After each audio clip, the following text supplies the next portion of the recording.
Hey review family, keep it high, keep it tight. My name is Jay Morris, a review guy, and I'm back again to bring you another video. And in this one, I'm going to be covering the new Oh Sleeper record entitled Bloodied / Unbowed. So this is the fourth studio-length album by the Texan metalcore band Oh Sleeper. All of their releases have been released on solid state, and they took a hiatus back in 2013 because the clean vocalist, as well as I believe he did guitar work for the band, Shane Blay, moved on to Wovenwar, which was just starting at the time, made up of members from As I Lay Dying. They did release an EP in 2013, I believe that one was called The Titan, but this is their first album, or EP, since 2013. Up until this point, I've never heard anything on a No Sleeper record that has blown me away by any stretch of the imagination. It just usually sounds like some very raw metalcore with an emphasis on the screamed vocal, the post-hardcore-esque vocals as opposed to growls. Oh Sleeper doesn't really incorporate that many growls into their music. The thing that makes this record stand out compared to The Titan as well as Children of Fire just has to be how Mathcore-esque it is, just how frantic some of these compositions are, as well as just the pristine, flawless production on this record.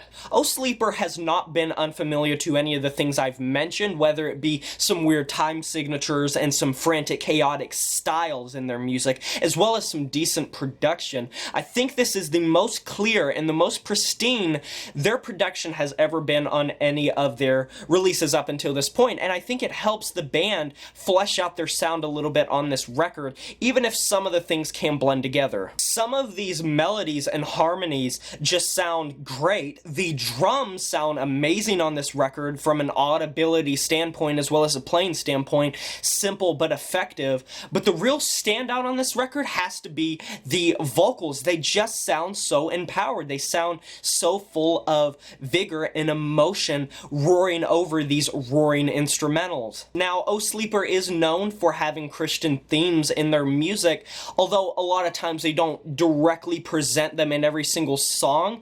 I do appreciate the fact that they do incorporate religion into their music in an interesting fashion without making it so blunt to where every single song is just overly religious, and that's coming from a religious person, because as much as I am close with religion, an album that is just from front to back kind of repeating the same messages can get a little bit dull after a while, and I like the way that Oh Sleeper incorporates religion as well as other themes into their music to kind of link the two together to where they coincide in the same universe. I really think it's creative, and it never really strikes me as being abstract. It never strikes me as being like too intrusive on the themes they are trying to portray. Tracks like Let It Wave, as well as Fissure and Of Bane and Disease, just feature this fast, frantic guitar playing that is just so Mathcore-esque, and it almost reminds me of something like if Dillinger Escape Plan kind of toned it down a little bit and focused more on the metalcore side, but still had a lot of their weird time signatures and weird,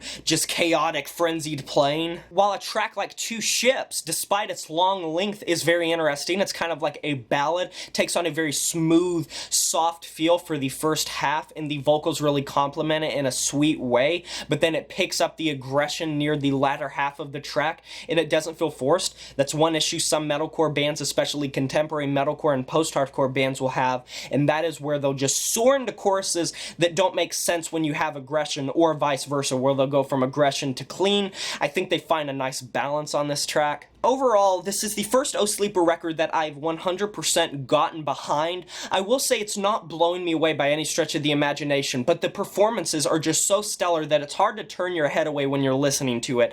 It's fast, it's fun, it's fierce, it's just ferocious, and the performances, like I said, are just stellar. They're pristine. The production accompanies it in a way that just makes everything seem so clear as you're listening to it, and the vocals really do stand out for having so much passion, even if they aren't that unlike a lot of post-hardcore and metalcore bands that are around right now. I do like the lyrical themes a lot, and everything just comes together to make a pretty cohesive metalcore, post-hardcore, mathcore experience, and really gets me on board with a band that I hadn't previously liked that much.